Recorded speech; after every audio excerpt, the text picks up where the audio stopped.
निज भाषा उन्नति अहे सब उन्नति को मूल।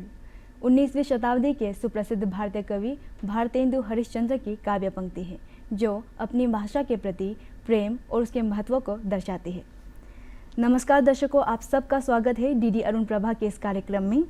आज का हमारा विषय है उत्तर पूर्व में राजभाषा हिंदी की स्थिति। इस विषय पर विस्तार पूर्वक चर्चा के लिए हमारे साथ स्टूडियो में मौजूद हैं हमारे विशिष्ट अतिथि श्री बद्री यादव सर। सर, आपका बहुत बहुत स्वागत है। कार्यक्रम में आगे बढ़ने से पहले मैं सर का संक्षिप्त परिचय जो है आपको दे दूं। बद्री यादव सर भारत सरकार गृह मंत्रालय क्षेत्रीय कार्यान्वयन कार्यालय पूर्वोत्तर क्षेत्र के सहायक निदेशक के रूप में कार्यरत हैं। आज का जो हमारा विषय है उत्तर पूर्व में राजभाषा हिंदी की स्थिति पर चर्चा करने के लिए सर से बेहतर कोई इंसान नहीं हो सकता था। आपका पुनः स्वागत है सर। कार्यक्रम सीधा शुरू करते हुए सर से मैं पहला प्रश्न ये करना चाहूँगी कि सर राजभाषा क्या है? राजभाषा जैसा कि शब्द से ही पता चल रहा है, राजभाषा यानी राजकाज की भाषा, सरकारी कार्यालयों की भाषा।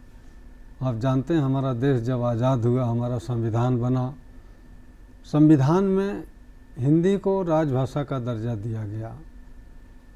राजभाषा वह भाषा होती है जो सरकार और जनता के बीच में पत्राचार के माध्यम से संवाद का काम करती है, समन्वय का काम करती है, संपर्क का काम करती है।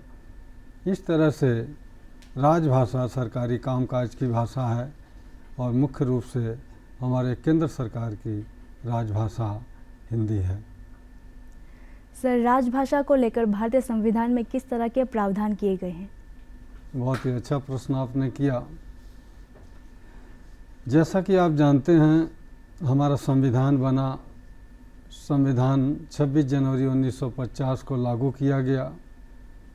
संविधानाई व्यवस्था के तहत कुछ प्रावधान किए गए, जिसमें सबसे पहले अनुच्छेद 343(1) के अनुसार देवनागरी लिपि में लिखी हिंदी को राजभाषा का दर्जा दिया गया। उसके बाद अनुच्छेद 343(2) में ये प्रावधान किया गया कि संविधान लागू होने से 15 वर्ष तक, यानी 26 जनवरी 1950 को हमारा संविधान लागू हुआ और तब से 15 वर्ष तक यानी 1965 तक का समय दिया गया। तब तक जो भाषा पहले प्रयोग में आ रही थी वह हिंदी के साथ साथ जारी रहेगी।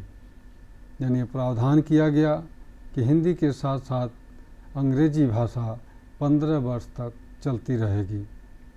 उसके बाद वहीं अनुच्छेद 343(3) में ये प्रावधान किया गया, यदि संसद चाहे तो उस 15 वर्ष की अवधि को भी आगे बढ़ा सकती है या चाहे तो अंग्रेजी के प्रयोग पर रोक लगा सकती है। तो उसी आर्टिकल, उसी अनुच्छेद 343(3) के तहत जो है ये प्रावधान किया गया कि संविधान यदि चाहे तो 15 वर्ष के बाद भी अंग्रेजी के प्रयोग को जारी रख सकती है और उन्हीं अनुच्छेद के तहत दी गई शक्तियों का प्रयोग करते हुए 1963 में राजभाषा अधिनियम संसद के दोनों सदनों में प्रस्तुत किया गया, जिसे सर्वसम्मति से पास किया गया। तो इस तरह से ये संविधानाई व्यवस्था है। उसमें और भी बहुत सारे प्रावधान किए गए हैं कि जैसे कि अनुच्छेद 344 के अनुसार खैर आयोग के गठन की बात है। फिर संसदीय राजभाषा समिति का गठन किया गया। उस समय पंडित गोविंद बल्लभ पंत की अध्यक्षता में संसदीय राजभाषा समिति का गठन किया गया। पंडित गोविंद बल्लभ बीजी खेर की अध्यक्षता में राजभाषा आयोग बना।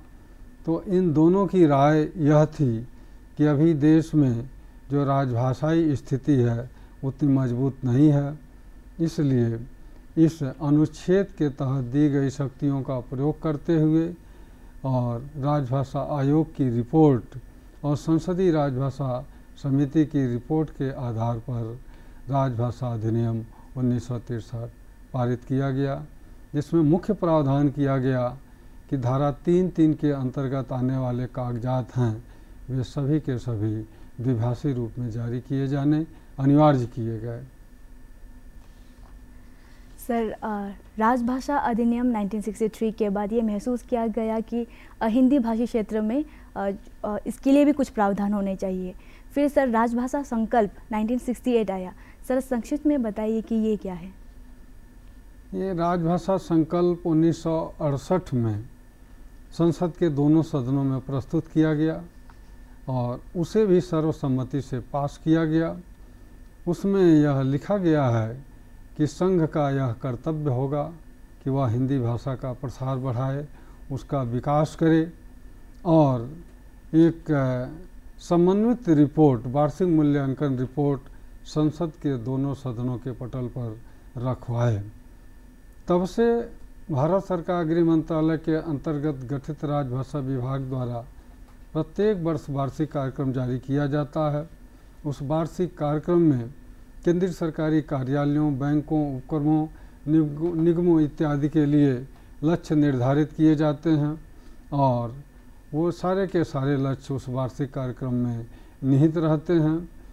तो इस तरह से जो है राजभाषा संकल्प 1968 के तहत प्रत्येक वर्ष वार्षिक कार्यक्रम राजभाषा विभाग द्वारा जारी किया जाता है, जिसके अनुपालन के लिए उस वार्षिक कार्यक्रम के तहत दिए गए लक्ष्य के अनुसार केंद्रीय सरकारी कार्यालयों, बैंकों, उपक्रमों आदि को अपना प्रयास करना होता, कार्य को पूरा करना होता है और इस तरह से जो है ये राजभाषा संकल्प में कहा गया है।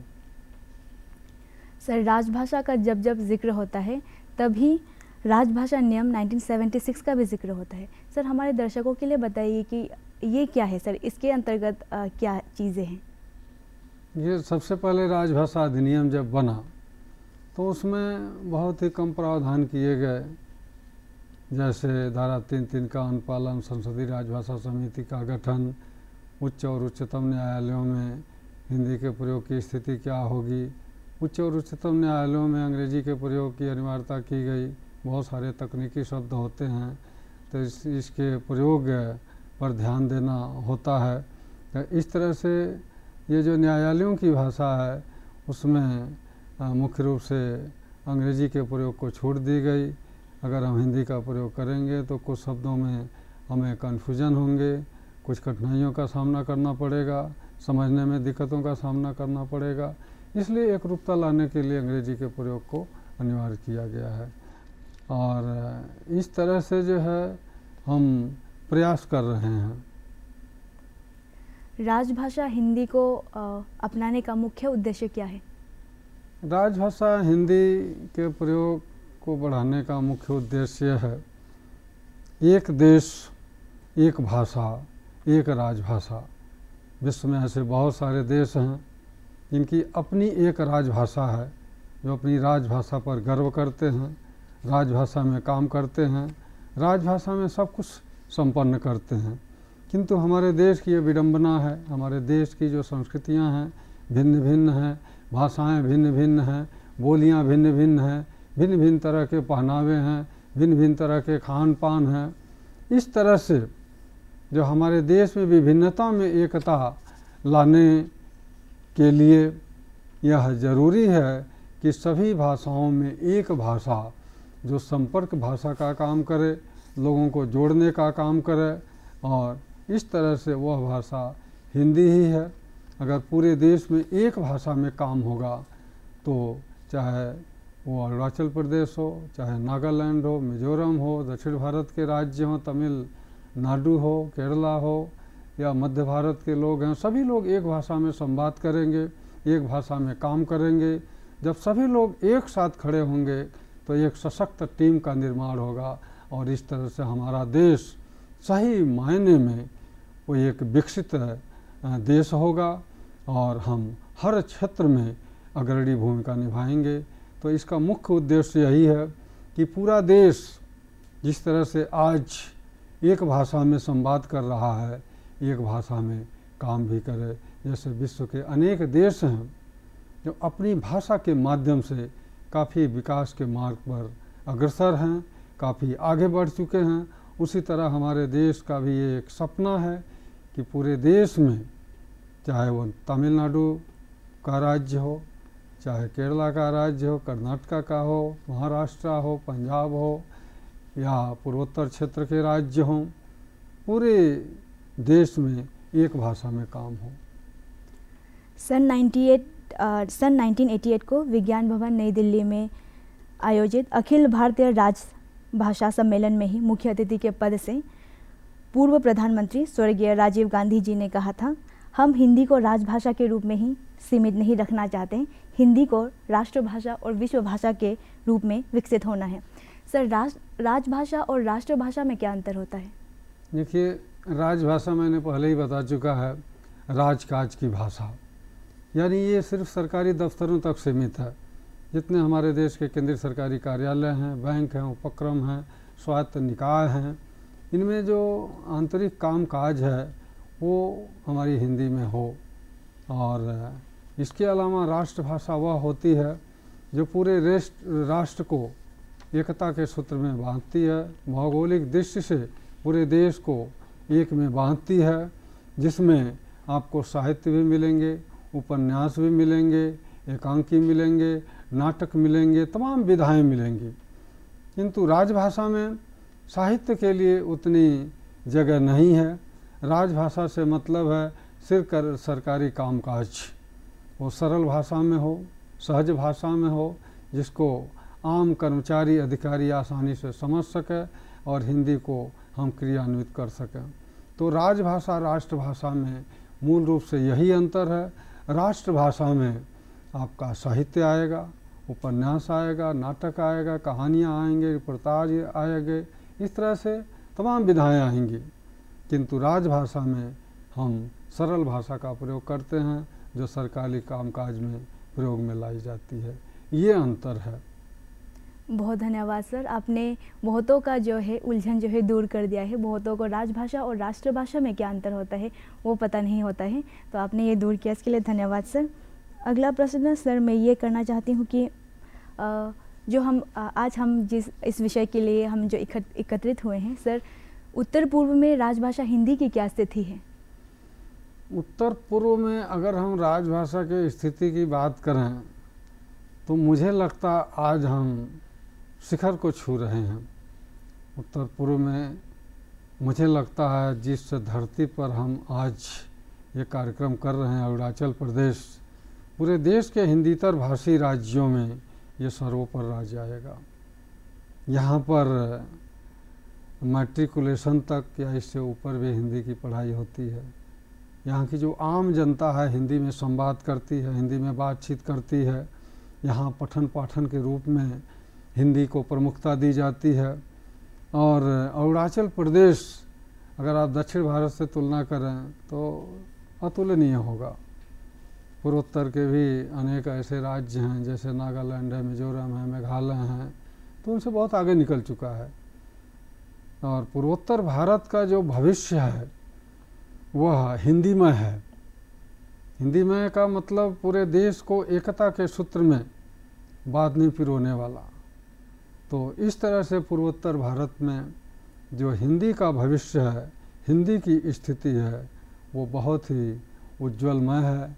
और मुझे लगता है आज जो हम आज़ादी का अमृत काल, अमृत महोत्सव मना रहे हैं, उसमें अगर पूर्वोत्तर भारत की हम चर्चा करें तो पूर्वोत्तर भारत हिंदी के मामले में बहुत ही तेज़ी से आगे बढ़ा है। यहाँ के जो युवक युवतियाँ हैं हिंदी में पठन पाठन कर रहे हैं। आप खुद हिंदी में PhD कर रही हैं, जो आप अरुणाचल मूल की रहने वाली हैं, आदि जनजाति से बिलोंग करती हैं। इस तरह आप जैसे अनेक जनजातीय लोग या अन्य वर्गों के लोग हिंदी में शोध कार्य कर रहे हैं, हिंदी में स्नातकोत्तर की डिग्रियां प्राप्त कर रहे हैं, पत्रकारिता की डिग्री प्राप्त कर रहे हैं, अनेक फील्ड में वो हिंदी माध्यम से जा रहे हैं। इस तरह से मुझे लगता है कि पूर्वोत्तर भारत आज पूरे देश में अगर हिंदी भाषी राज्यों को छोड़ दें तो पूरे देश में सबसे ऊपर निकल चुका है। और इसका भविष्य बहुत ही सुनहला है, बहुत ही सुंदर है। सर, आपने जैसे कहा कि अरुणाचल में जो है हिंदी बहुत आगे बढ़ चुका है। सर, इसका क्या कारण है? जबकि अरुणाचल जो है एक हिंदी भाषी क्षेत्र है, फिर भी हिंदी को इतना अपना लिया गया है अरुणाचलियों में। यहाँ की अपनी स्थानीयता की रंग है। तो सर, इसका क्या कारण है कि अरुणाचल में हिंदी जो है इतनी प्रगति कर रही है, इतनी उन्नति है, फल फूल रही है? मुझे लगता है यहाँ की जो आम जनता है वो हिंदी को दिल से स्वीकार करती है, की है। पहला कारण ये है। दूसरा ये है, अरुणाचल प्रदेश बहुत ही सुंदर जगह है, सुंदर पहाड़ियों पर बसा है। यहाँ पर विदेशों से या भारत के अन्य क्षेत्रों से आने वालों की संख्या काफ़ी संख्या में रही है। और जब ये संघ शासित क्षेत्र रहा है, प्रदेश रहा है, उस समय बाहर से आने वालों की संख्या काफ़ी अधिक रही है। और यहाँ पर अगर हम एक बात का जिक्र करें कि यहाँ की जो शिक्षा प्रणाली है CBSE पैटर्न है, और CBSE पैटर्न होने की वजह से मैट्रिक तक यहाँ की हिंदी की पढ़ाई कंपल्सरली होती है। तो यहाँ का जो आम व्यक्ति है, आम बच्चा है, आम स्टूडेंट है, वो हिंदी को अपनाता है। यहाँ पर विभिन्न जनजातियाँ हैं, उनकी अपनी अपनी अलग अलग भाषाएं हैं, लेकिन एक जनजाति जब दूसरी जनजाति से बात करता है तो हिंदी भाषा में बात करता है, क्योंकि हिंदी बहुत ही सरल भाषा है, सरल भाषा लगती भी है। अभी मैंने देखा कि आप अपने ही अरुणाचल प्रदेश के कुछ रिकॉर्डिंग में जुड़े अधिकारियों से बात कर रही थी, वो यहीं के हैं, लेकिन आप हिंदी में बात कर रहे थे, वो भी हिंदी में रिप्लाई दे रहे थे। तो आपकी अलग अलग भाषाएं होने के बावजूद भी जब आप संपर्क का काम करती हैं, एक दूसरे से विचारों का आदान प्रदान करते हैं, तो वहाँ लगता है कि आपको हिंदी बहुत ही रोचक, बहुत ही रुचिकर, बहुत ही सुंदर, बहुत ही सहज और बहुत ही सरल भाषा है। और इसमें हमारी संस्कृति भी जुड़ी हुई है। और आप जानते हैं भारत की संस्कृति विश्व में विख्यात रही है, और अरुणाचल प्रदेश का तो क्या बखान करना है। इस सुंदर पहाड़ियों में बसा जो अरुणाचल प्रदेश है, यहाँ के जो लोकगीत हैं, लोक नृत्य है, यहाँ के जो लोग हैं, विभिन्न जनजातियाँ हैं, इनकी जो अपनी समृद्ध परंपराएं हैं, बहुत ही सुंदर और बहुत ही रुचिकर, बहुत ही लुभावने हैं। तो इस तरह से यहाँ पर हिंदी फल फूल रही है, और फल फूल ही नहीं रही है, यहाँ के लोग बाहर भी जा रहे हैं। तो एक समय ऐसा था यहाँ पर हिंदी अध्यापक बाहर से आते थे। जब मैं पढ़ता था, स्टूडेंट लाइफ मेरा था, तो हमारे बहुत सारे सीनियर स्टूडेंट यहाँ हिंदी अध्यापक बनने के लिए आवेदन करते थे और वो नौकरी पा भी जाते थे। लेकिन अब स्थितियाँ बिल्कुल अलग हैं। अब बाहर से आने वालों की यहाँ ज़रूरत नहीं है, क्योंकि जब यहाँ के लोग ही यहाँ इस विषय में पारंगत हैं, एक्सपर्ट हैं, विशेषज्ञ हैं और शोध कार्य कर रहे हैं, स्नातकोत्तर की डिग्री प्राप्त कर रहे हैं, तो फिर यहाँ के लोगों को मौका मिल रहा है और यहाँ के लोग बखूबी अपना रोल निभा भी रहे हैं। तो इस तरह से जो है यहाँ का भविष्य बहुत ही सुंदर है। सर, बातों ही बातों में आपने एक बहुत सुंदर बातें कह दी कि अरुणाचल में जो है संपर्क भाषा हिंदी है, स्थापित हो चुकी है। पहले ये था कि अरुणाचल में असमिया बोला जाता था। अभी गांव में, दूर दराज के गांव में भी जहां इलेक्ट्रिसिटी की जो प्रावधान वहाँ नहीं है, वहाँ भी सब हिंदी समझते हैं। तो सर, अरुणाचल में जो है संपर्क भाषा हिंदी है। सर, आपको क्या लगता है कि इसका भविष्य क्या है, कि संपर्क भाषा से राजभाषा बनने की जो दूरी है वो कितना है? सर देखिए, जब आवाज़ निकलेगी तो उसके कई रूप निकलेंगे। पहले तो उसकी एक बोली होगी, वो संशोधित रूप में नहीं होगी, फिर परिष्कृत भाषा का रूप लेगी, शुद्ध भाषा का रूप लेगी। इस तरह धीरे धीरे इसका क्रम बढ़ते बढ़ते वो रिफाइंड होकर के आगे बहुत ही शुद्ध रूप ग्रहण करेगी। जैसे हमारे भाषा का इतिहास ही यही रहा है। पहले शक आए चले गए, हुड़ आए चले गए, और आर्य आए यहाँ बस गए। तो इस तरह से सबसे पहले यहाँ पर संस्कृत भाषा का प्रादुर्भाव था, मुख्य रूप से मध्य भारत में, और विभिन्न जगहों से लोग आए, विभिन्न जगहों पर अपनी बस्तियाँ बनाए, शहर बनाए, और धीरे धीरे धीरे धीरे धीरे एक दूसरे की भाषा को हमको जानने का मौका मिला, सीखने का मौका मिला। लेकिन इसमें पूरे भारत को एकता के सूत्र में जोड़ने के लिए जिस भाषा ने अपनी महत्वपूर्ण भूमिका निभाई वह भाषा हिंदी है, जो स्वतंत्रता संग्राम के आंदोलन की भाषा भी रही है। स्वतंत्रता संग्राम में भाग लेने वाले अरुणाचल प्रदेश के भी हमारे सेना नायक रहे हैं, स्वतंत्रता संग्राम सेनानी रहे हैं, नागालैंड के भी रहे हैं, मेघालय के भी रहे हैं, और भी अनेक राज्यों के रहे हैं, पूरे देश के विभिन्न राज्यों के लोग रहे हैं। तो इन सब लोगों का बहुत ही बड़ा योगदान रहा है, और संपर्क साधने के लिए यही भाषा वहाँ पर उपयुक्त साबित हुई। और जब संपर्क हुआ, फिर उसके बाद हमें आज़ादी मिली। आज़ादी के बाद हमने अपनी पहचान बनाने की कोशिश की, हमने अपनी पहचान बनाई, न सिर्फ हिंदुस्तान में, भारत देश में, बल्कि हम विश्व में भी अपनी अद्भुत पहचान बनाने में कामयाब हुए हैं। और आज हिंदी का जो परचम है वो पूरे विश्व में लहरा रहा है। सर, चूंकि आप पूर्वोत्तर क्षेत्र के सहायक निदेशक के रूप में कार्यरत है, तो आपसे ये जो प्रश्न है सबसे उपयुक्त होगा आपसे करना कि सर, हिंदी भाषी क्षेत्र में जो है हिंदी का प्रचार प्रसार करने में क्या प्रमुख चुनौती आपके सामने आ रही है? देखिए, हिंदी का प्रचार प्रसार करने के लिए सबसे मज़ेदार चीज़ तो ये है कि आप हिंदीतर भाषी राज्यों में जाके हिंदी का प्रचार प्रसार करें। हिंदी भाषी राज्यों और क्षेत्रों में प्रचार प्रसार करना तो बहुत ही आसान है। मीडिया अपना काम निभा रही है, और तमाम चैनल अपना काम निभा रहे हैं, और भी अनेक जो है ऐसे लोग हैं जो अपना काम निभा रहे हैं। लेकिन महत्वपूर्ण रोल होता है हिंदीतर भाषी राज्यों में जाकर के हिंदी का प्रचार प्रसार करने के लिए।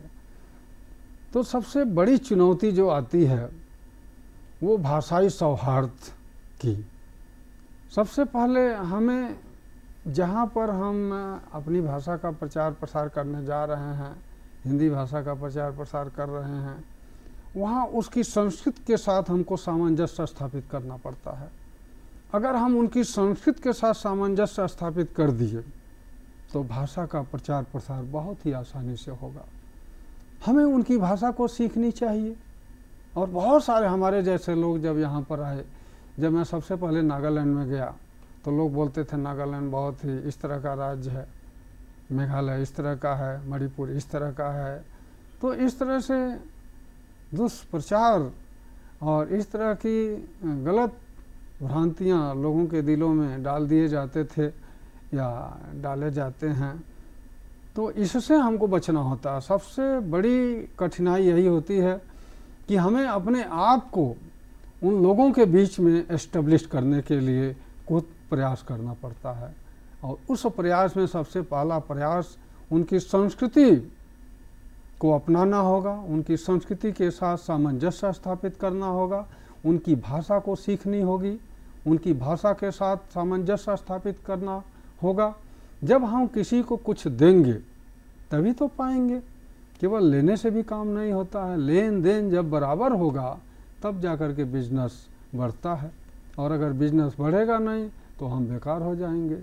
इस तरह से सबसे बड़ी कठिनाई यही होती है कि अगर हम संस्कृति के साथ तालमेल नहीं कर पाते हैं, भाषा के साथ तालमेल नहीं कर पाते हैं, तो निश्चित रूप से हमारा कार्य जो है आसान नहीं हो पाता है और हम असफल हो जाते हैं। लेकिन अगर हम संघर्ष करेंगे, मेहनत करेंगे, प्रयास करेंगे तो हमको मंजिल प्राप्त होगी। और इस तरह बहुत सारे लोग के यहाँ पूर्वोत्तर क्षेत्र में आकर के राजभाषा या भाषा का प्रचार प्रसार करने में काफ़ी कामयाबी हासिल किए हैं। मैं आपको एक छोटा सा उदाहरण दूंगा। सबसे पहले मैं मणिपुर में गया। मैं रात को थोड़ा टहल रहा था, तो 2-3 नौजुवक थे, उन्होंने पूछा मुझे पोंक्या तारे। तो मणिपुरी में पूछे कितने बजे हैं, तो मुझे मणिपुरी भाषा का ज्ञान नहीं था। बोला पोंक्या तारे। फिर उन्होंने पूछा तो मैं निरुत्तर, कुछ नहीं जवाब दिया। फिर एक ने समझा कि ये लग रहा है मणिपुरी भाषा नहीं समझ रहा है, उसने हिंदी में बोला कितने बजे हैं। तो मेरे पास घड़ी नहीं थी तो मैंने हाथ ऐसे बढ़ा दिया, अदरवाइज मेरी पिटाई हो भी जाती या क्या होता कुछ पता नहीं। तो इस तरह से बाद में मैंने हिंदी मणिपुरी भाषा को सीखा। मुझे मुख्य रूप से जो है मार्केटिंग करने के लिए सी ममल के आनो कितना दाम है, अमा अनि अहू मरी मंगा तरु तरे निपन मापन तरा, इस तरह से जो है गिनतियों को सीखा। और कुछ शब्द प्रयोग जो करने अनिवार्य होते हैं उसको मैंने सीखा। तो इस तरह से अगर हम उनकी भाषा को सीखेंगे तो हमें बहुत ही आसानी होगी भाषा के प्रचार प्रसार के लिए। सर, आप अपनी ओर से राजभाषा के व्यापक उपयोग के लिए क्या सुझाव देना चाहेंगे? देखिए, हम सुझाव क्या देना चाहेंगे, ये पूरे देश की आवाम आज पूरे देश की एक अभिष्ट पहचान बना चुकी है। पूरे विश्व में हमारा एक अभिष्ट स्थान बन चुका है। विश्व के अनेक नायक हैं कई देशों के जो हिंदी को अपना रहे हैं। वहाँ के अनेक विश्वविद्यालय हैं, महाविद्यालय हैं, वहाँ हिंदी की पढ़ाई हो रही है। तो लोग मुख्य धारा से जुड़ गए हैं और आने वाला समय ऐसा होगा कि पूरे देश में सिर्फ 2 भाषाएं चलेंगी, एक हिंदी और दूसरी क्षेत्रीय भाषाएं, और अंग्रेजी का प्रयोग धीरे धीरे लोगों की जुबान से कम हो जाएगा। लेकिन स्थान रहेगा, किसी भी भाषा का महत्व कम होता है लेकिन उसका वर्चस्व ख़त्म नहीं होता है। इस तरह से मुझे लगता है कि हमारे देश की जो पहचान है, हमारे देश की पहचान है निशान और जुबान। हमारा निशान है अशोक स्तंभ और राष्ट्रीय ध्वज, और हमारी जुबान है राष्ट्रगान जनगण मन अधिनायक जय हे भारत भाग्य विधाता वंदे मातरम सुजलाम सुफलाम मलय शीतलाम। तो यही हमारे देश की आवाज़ है और यही से ही हमें आगे इसी गति से बढ़ते रहने की ज़रूरत है। और जो लोग मुख्य धारा में नहीं जुड़े हैं, जो लोग थोड़ा पीछे हैं, उनको हमको प्रोत्साहित करना है। धन्यवाद। जय हिंद, जय हिंदी। बहुत बहुत धन्यवाद सर। दर्शकों, हमने सर से जाना राजभाषा के महत्व और पूर्वोत्तर में राजभाषा हिंदी की क्या स्थिति है। इसी के साथ हमारा आज का कार्यक्रम यही समाप्त होती है। हमसे बने रहें, हम फिर मिलेंगे एक नए विषय और एक नई चर्चा पर। तब तक अपना ख्याल रखें और हमें इजाज़त दें। धन्यवाद।